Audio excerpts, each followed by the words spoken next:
Most people do not ruin their lives with one terrible decision. They ruin it slowly, quietly, almost invisibly. A word spoken in anger that could have been silence. A morning wasted in comfort when discipline was needed. A moment of pride when humility would have saved a relationship. A small compromise of character that seemed harmless at the time. Years pass like this, and then one day a man wakes up and realizes that half his life has slipped quietly through his hands. Not stolen, not taken, simply spent without awareness. The tragedy is not that life is short. The tragedy is that most people realize its value only after decades of neglect. The Stoics understood this long ago. Marcus Aurelius wrote to himself in the quiet of night, reminding his mind that the greatest danger was not death, but distraction from what truly matters. And if a man is not careful, he can spend 50 years learning lessons that could have been understood in 5. This story is about those lessons, not the kind found in books alone, but the kind carved into a life by time, mistakes, reflection, and the slow sharpening of the human soul. Imagine a man standing at the edge of his later years, not broken, not defeated, but thoughtful. He looks backward, not with bitterness but with clarity, and he begins to see patterns that once were invisible, the laws of life that had always been there, waiting for him to notice. The first law revealed itself in a moment so ordinary that it almost passed unnoticed. He was young then, ambitious, restless, full of the silent pressure that many young men feel but cannot explain. He believed life was something to conquer, something to control.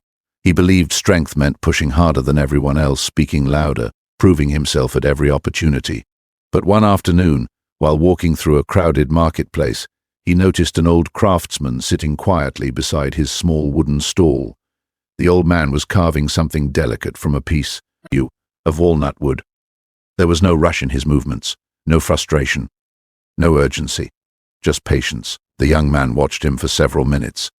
Customers passed by. Some stopped, some did not. Yet the old craftsman continued his work exactly the same way, unaffected by attention or neglect. Eventually, curiosity overcame the young man. He asked the craftsman a simple question. "Why do you work so slowly?" The old man did not stop carving. He simply replied calmly, "Because I am not racing anyone." At the time, the answer felt almost disappointing. The young man expected something deeper, something more impressive. But as the years unfolded, that sentence returned again and again. "I am not racing anyone." How much suffering in life comes from imaginary races? People compare their careers, their money, their recognition, their achievements. They hurry through moments that will never return because they believe someone else is ahead. But the Stoics remind us that comparison is a prison, built by the ego. Marcus Aurelius warned himself not to be distracted by the noise of other people's paths. Your path is enough. Yet the young man did not understand this fully.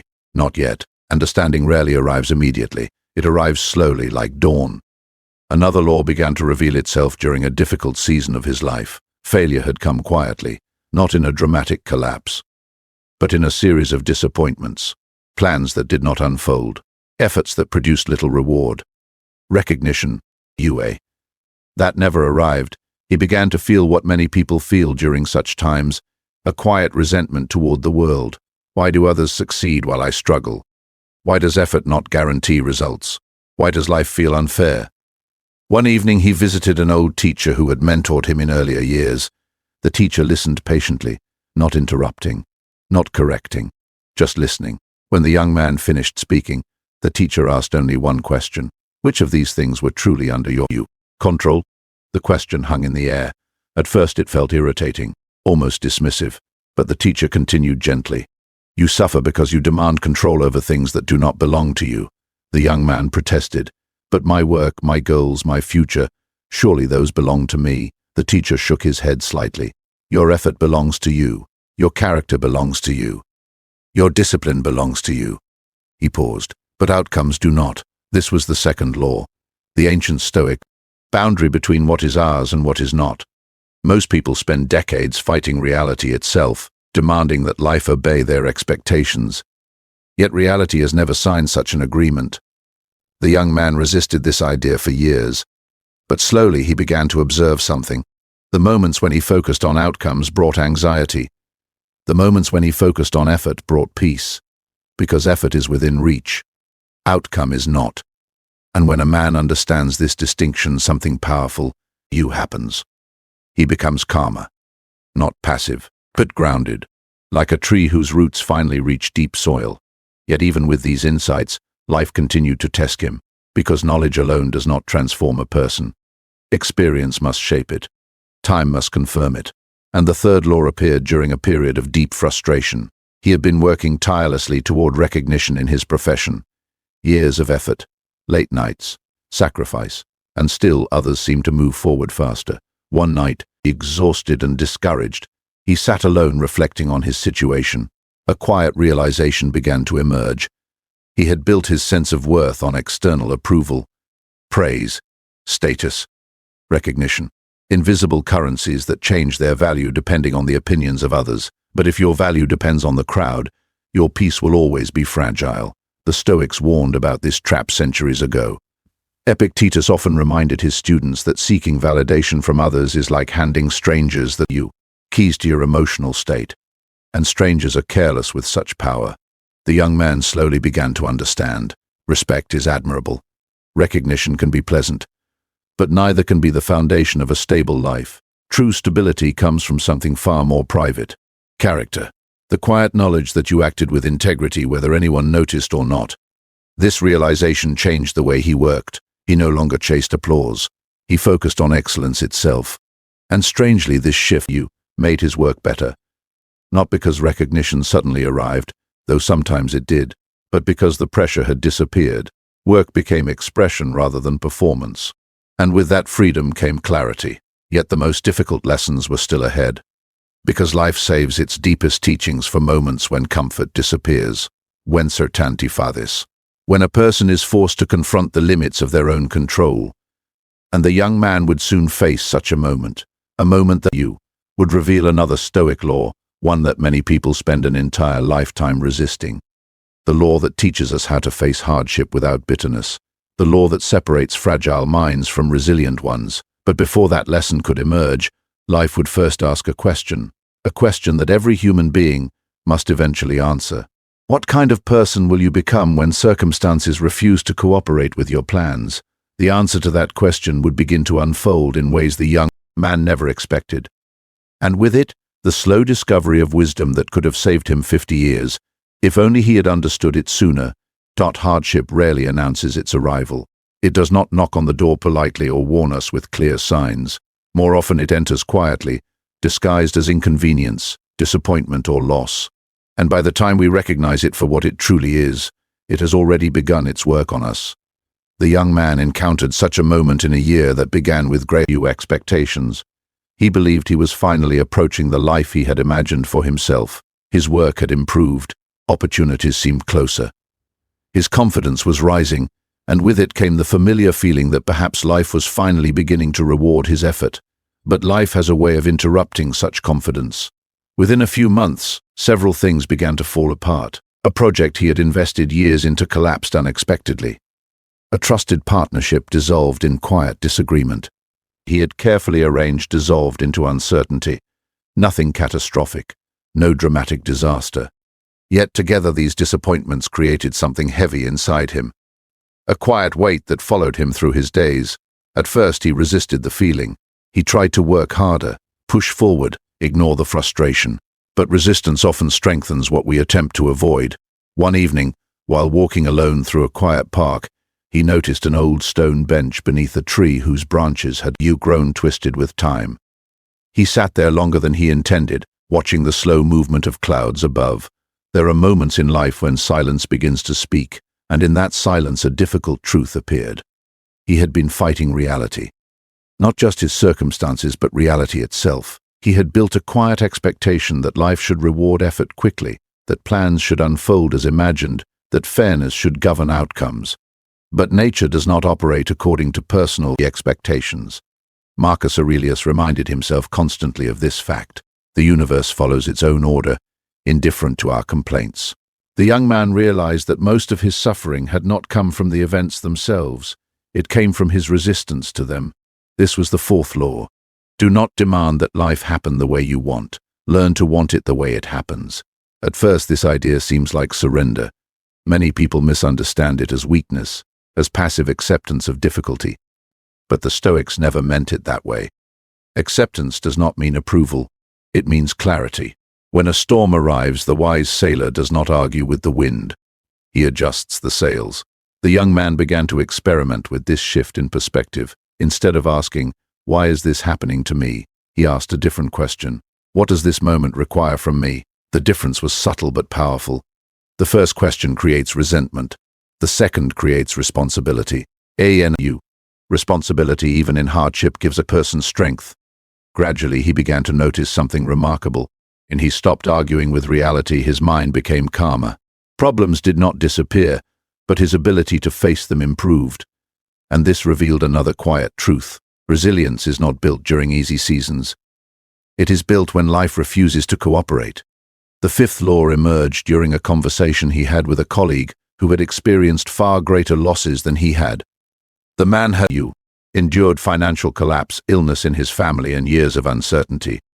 Yet strangely, he carried himself with calm dignity. There was no bitterness in his voice, no constant complaints. One evening, the young man asked him how he managed to remain steady through such challenges. The older man smiled slightly before answering. "I stopped expecting life to be comfortable." The answer was simple, but it carried weight. Many people quietly assume that comfort is the natural condition of life. When discomfort arrives, they interpret it as injustice.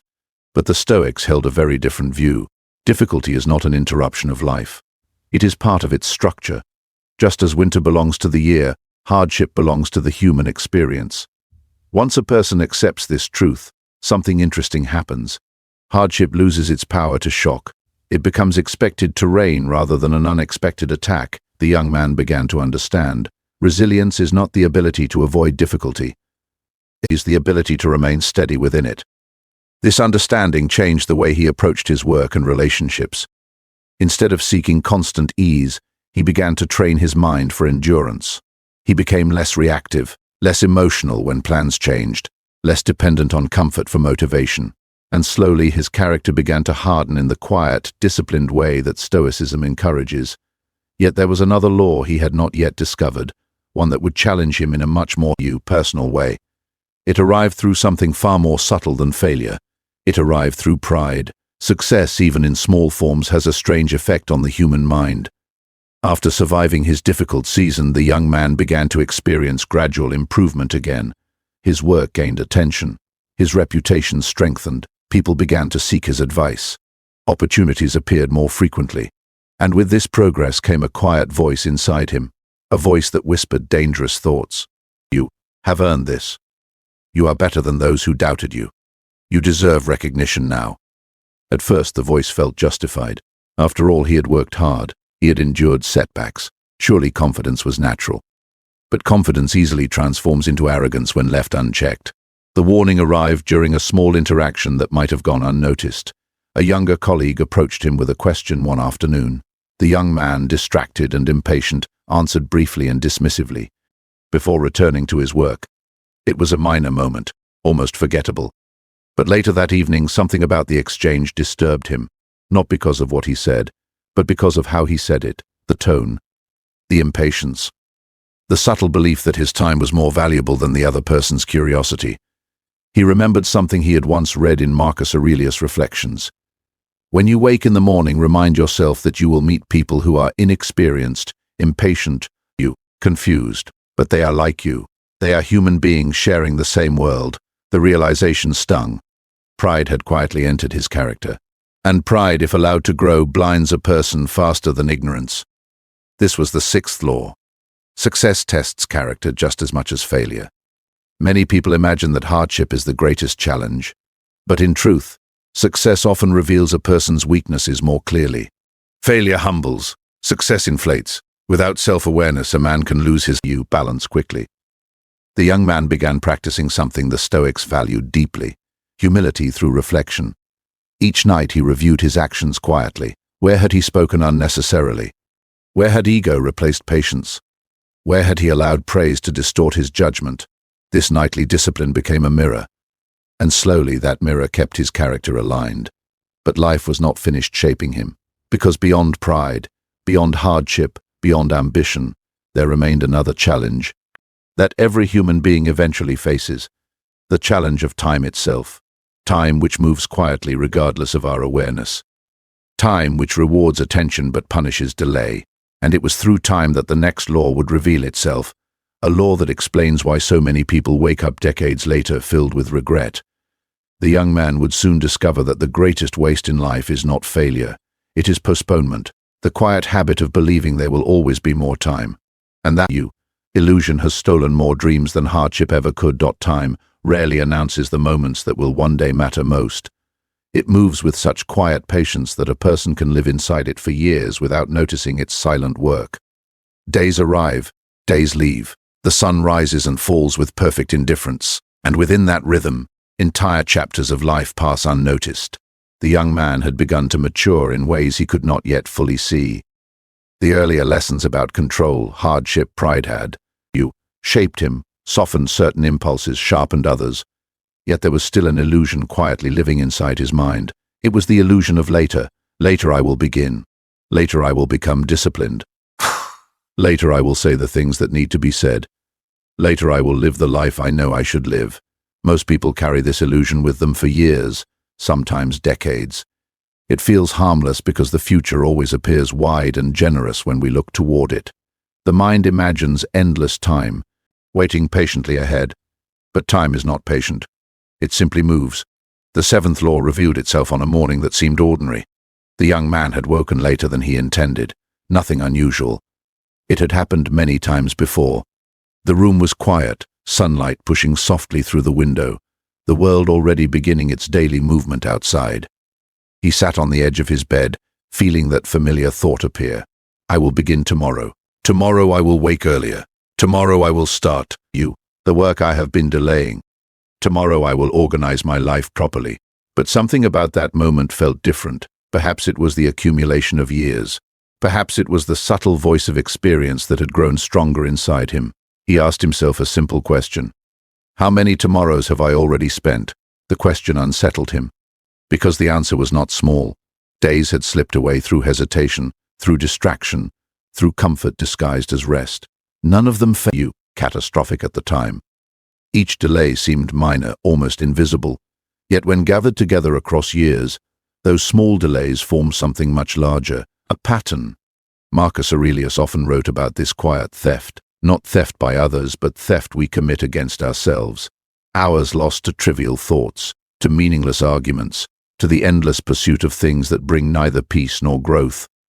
The young man realized something uncomfortable. Life is rarely destroyed by great mistakes. It is slowly dissolved by small postponements. This understanding became the seventh law. Do not postpone the life that demands to be lived today. He began experimenting with a different approach. Whenever the thought of later appeared, he examined it carefully. Is this truly something that must wait? Or is waiting simply easier? Often the answer was obvious. Waiting required less courage, less discipline, less discomfort. But courage, discipline, and discomfort are precisely the materials from which character is built. Gradually, he began acting sooner, starting the work when it first appeared, making the difficult call instead of delaying it, speaking honestly when honesty felt necessary.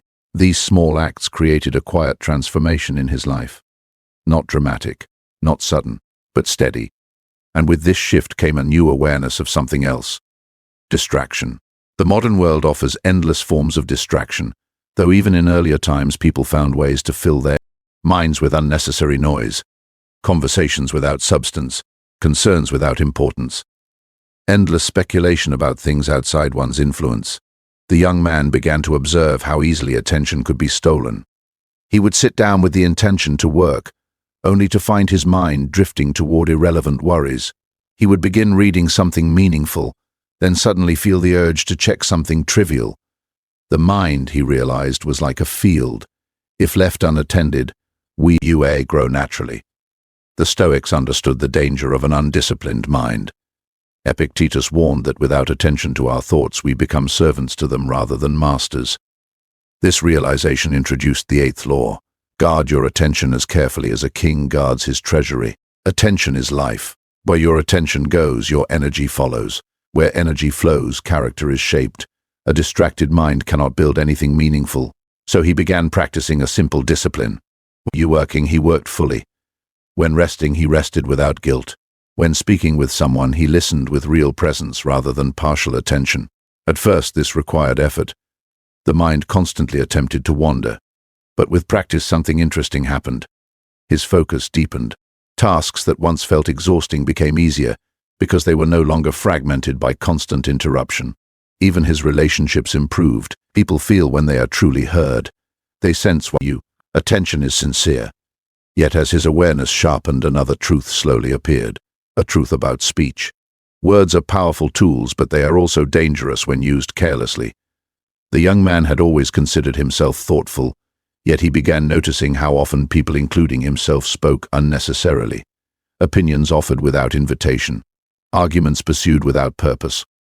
Explanations given simply to appear intelligent. Most of it accomplished nothing. Marcus Aurelius once wrote, that a man should speak only what is necessary and in few words.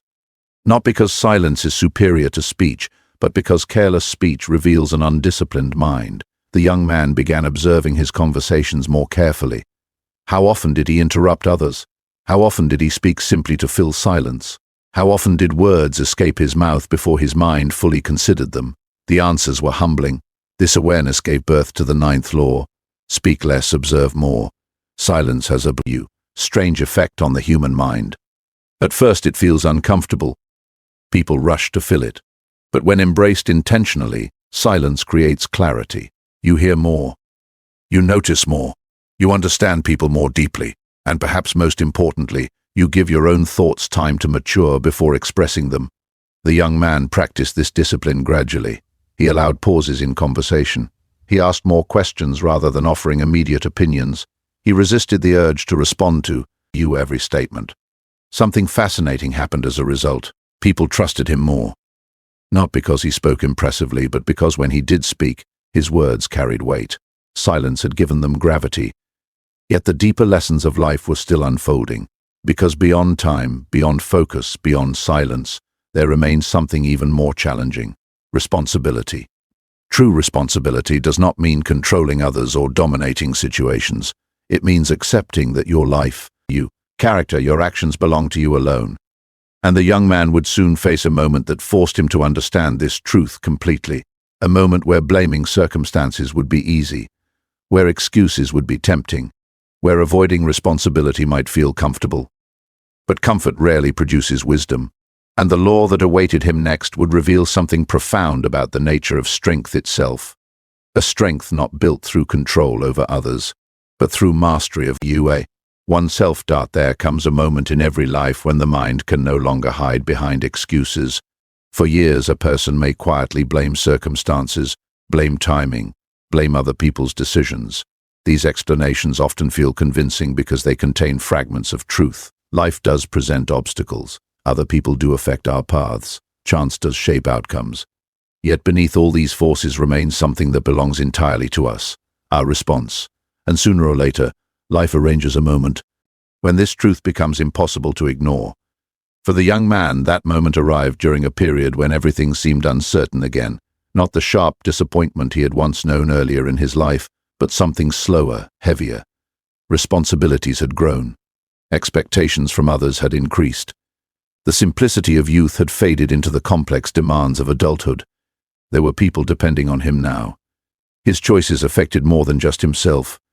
And with this weight came a quiet pressure that began to test the foundations of everything he had learned. He noticed something troubling within his own behavior.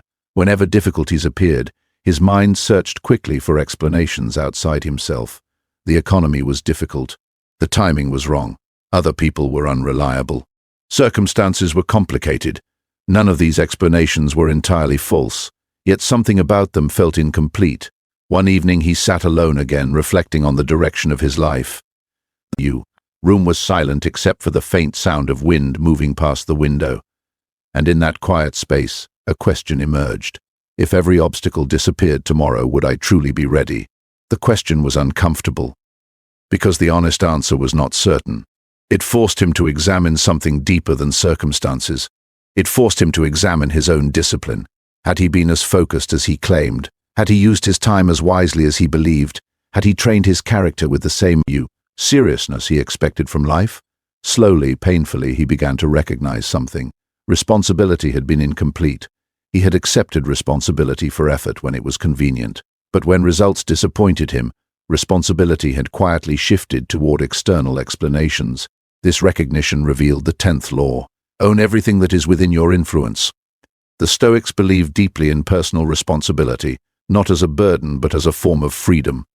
When a person accepts full ownership of their actions, their habits, their decisions, they reclaim power that excuses would otherwise steal. Excuses weaken the mind. Ownership strengthens it. The young man began practicing a different form of reflection. Whenever something went wrong, he asked himself first, what part of this belongs to me? Not to punish himself, not to dwell in guilt, but to discover the areas where growth was still possible. This shift produced a quiet transformation. Instead of feeling like a victim of circumstances, he began feeling like an active participant in shaping his life. Even when outcomes remained uncertain, even when obstacles remained real, responsibility returned control to his own hands. Yet this law revealed another difficult truth. Responsibility requires discipline. And discipline, unlike motivation, cannot depend on emotions. Motivation comes and goes like the weather. Some mornings it appears naturally. Other mornings it disappears without explanation.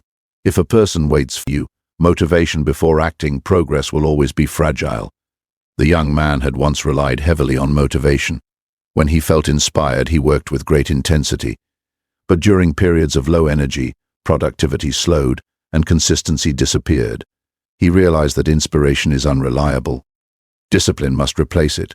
Marcus Aurelius often reminded himself that a person should rise each morning ready to fulfill the duties of being human. Not because it feels pleasant, but because it is the work of life itself. The 11th law slowly formed through this understanding. Do what must be done whether you feel like it or not. At first this sounds severe, but in practice it creates remarkable stability. The young man began structuring his days around principles rather than moods. Work was done at its time. Reflection was practiced regularly. Rest was intentional rather than accidental. There were still difficult days, of course. Discipline does not eliminate fatigue or doubt, but it removes the question of whether action will happen. Action becomes a decision already made, and over time, this consistency builds something powerful. Trust, not the trust of others first, the trust of oneself. When a person keeps promises to themselves repeatedly, confidence becomes natural rather than forced. Yet even with discipline growing stronger, another challenge appeared. Not external, internal, the challenge of emotion. Human beings are not machines. We experience anger, disappointment, jealousy, impatience. These emotions arise naturally, often without warning. The Stoics never denied emotions, but they taught that emotions must not become rulers of the mind. The young man discovered how difficult this can be. During a heated disagreement with someone close to him, frustration surged quickly. Words nearly escaped his mouth that would have caused lasting damage. For a brief moment he felt the powerful urge to react immediately, to defend himself, to prove his point, to win the argument. But something inside him paused. Perhaps it was memory, perhaps it was training, perhaps it was the quiet voice of Stoic discipline that had grown stronger through years of reflection. He remembered a simple idea. Anger is temporary, words are permanent, so he chose silence, not as avoidance, but as control. Later, when the emotion had cooled, the conversation continued calmly. The outcome was far better than what would have occurred in the heat of the moment. From this experience came the 12th law.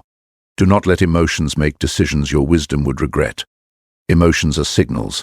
They can inform us, but they should not command us. A disciplined mind creates space between feeling and action. In that space, wisdom can enter. As the years passed, the young man began noticing something profound.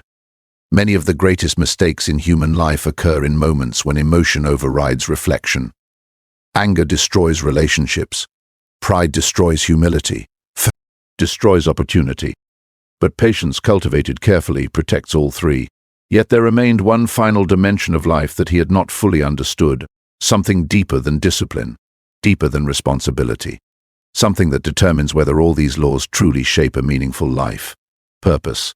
Without purpose, discipline becomes mechanical. Without purpose, effort feels empty. Without purpose, even success can feel strangely unsatisfying. And the young man would soon discover that The final Stoic laws were not about control or endurance. They were about meaning, about understanding why a life of discipline and character matters at all. That understanding would arrive slowly, but when it did, it would reveal a truth powerful enough to erase decades of regret, and perhaps, if learned early enough, powerful enough to guide an entire life toward something greater than personal ambition, something quieter, stronger, and far more enduring. There is a strange moment that arrives in a person's life when the noise begins to fade, not because the world becomes quieter, but because the mind finally learns which voices matter. Years had passed for the man now, not suddenly, not dramatically, but with the quiet persistence that time always carries. The lessons he had gathered were no longer ideas he admired from a distance. They had become habits, decisions, corrections made in small daily moments. And yet something still lingered in his thoughts, a question that had followed him for years. What is all of this for? Discipline, patience, restraint, focus. These qualities had strengthened him. They had protected him from many of the mistakes that once seemed unavoidable. They had helped him navigate hardship with stability and success without arrogance.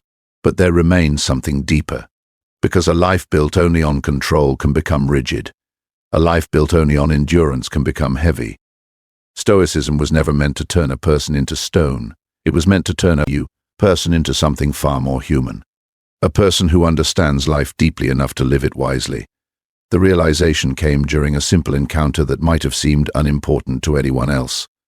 One afternoon, the man was walking through a familiar street when he noticed a young student sitting alone outside a small cafe. Books were scattered across the table, and frustration was written clearly across the young man's face. The older man recognized that look immediately. Ambition mixed with uncertainty. Pressure mixed with confusion. He had worn that same expression years ago. As they began speaking, the younger man asked questions that felt strangely familiar. How do you know if you're doing the right thing? How do you deal with failure? How do you stop worrying about what other people think? The older man listened quietly. And as he listened, he realized something surprising. All the laws he had learned over the years were not merely tools for surviving life. They were tools helping others navigate it too. Marcus Aurelius wrote his thoughts as personal reminders, never expecting that centuries later people would still read them. Yet those private reflections became guidance for generations. The man began to understand the 13th law. Wisdom grows stronger when it is shared, not in loud speeches or forced advice, but through example, through calm presence, through the quiet demonstration of character in everyday life. He answered the student's questions slowly, carefully choosing words that came from experience rather than theory. And as the conversation unfolded, something inside him shifted. The years he had spent learning through mistakes, through reflection, through quiet discipline, suddenly felt meaningful in a way they never had before. Because wisdom gains its true value when it becomes useful beyond oneself. But there was still another truth waiting beneath that realization. The man had spent many years strengthening his inner world, controlling reactions, sharpening focus, accepting hardship. But another dimension of Stoicism now became clearer to him: compassion. The Stoics believed deeply in the shared nature of humanity. Marcus Aurelius constantly reminded himself that every person he encountered was part of the same human family, shaped by different circumstances but connected by the same fragile existence. The 14th law slowly revealed itself through this understanding. Remember that everyone you meet is fighting you, a battle you cannot see. This realization changes the way a person moves through the world. The impatient stranger, the difficult colleague, the friend who seems distant, each carries unseen burdens. When you remember this, anger softens, judgment weakens, patience grows. The man began noticing how much easier life became when he approached people with curiosity instead of assumption. Conflict decreased, conversations deepened, even silence became more comfortable, because compassion does not require dramatic gestures. Often it appears simply as understanding. Yet the final law, the one that tied everything together, arrived during a quiet evening much like the one he had experienced many years before. He sat alone again, reflecting on the long path behind him. 50 years, a lifetime of effort, mistakes, discoveries. And a single realization began to form with unusual clarity. Regret rarely comes from failure. Failure teaches. Failure sharpens. Failure often becomes the doorway to wisdom. True regret comes from something else entirely. The moments we knew what was right, but delayed. the opportunities to grow, but ignored, the chances to become stronger, but avoided because comfort felt easier. The 15th law appeared with undeniable simplicity. Live in such a way that tomorrow's reflection brings peace, not regret. This law does not demand perfection. Perfection is impossible. It demands awareness, daily awareness of how we use our time, our attention, our words, character. If a person lives this way, even imperfectly, regret loses its power, because life becomes intentional rather than accidental. The man looked back across his years and realized something humbling. Most of these laws had always been available to him. The Stoics had written them centuries ago. Wise teachers had spoken them. Life itself had whispered them repeatedly. But wisdom often requires time before the mind is ready to receive it. And that is why so many people reach the later years of life with a quiet ache inside them. Not because life was cruel, but because clarity arrived too late. Yet the man also understood something hopeful. You do not need 50 years to learn these lessons. You only need the willingness to reflect, to pause, to observe your own life with honesty. Because every day offers the same opportunity he once overlooked, the opportunity to adjust your path slightly, to strengthen your character quietly, to take responsibility for the direction of your own mind. Stoicism is not about becoming emotionless. It is about becoming steady. It is not about controlling the world. It is about mastering the only thing that truly belongs to you, yourself. And if there is one thought worth carrying forward from this story, it is this: your life is being shaped right now in the smallest decisions you make when no one is watching. How you use your morning, how you respond to frustration, how you speak to others, how you discipline your thoughts. These moments feel small, but over years they become your character, and character becomes your destiny. If these reflections stirred something inside you, a desire for clarity, strength, and deeper self-mastery, then you are already walking the same path that the Stoics once walked. This is the purpose of this place. Built by Stoicism exists not simply to share philosophy, but to help build minds that are calmer, stronger, and more disciplined in a world that constantly pulls us toward distraction. If you wish to continue exploring these timeless ideas, take a moment to subscribe and remain part of this journey. Not for the sake of the channel alone, but for the quiet transformation that happens when wisdom becomes a daily practice. Because the greatest life is not the loudest one. It is the one built slowly, deliberately, and thoughtfully, one decision at a time.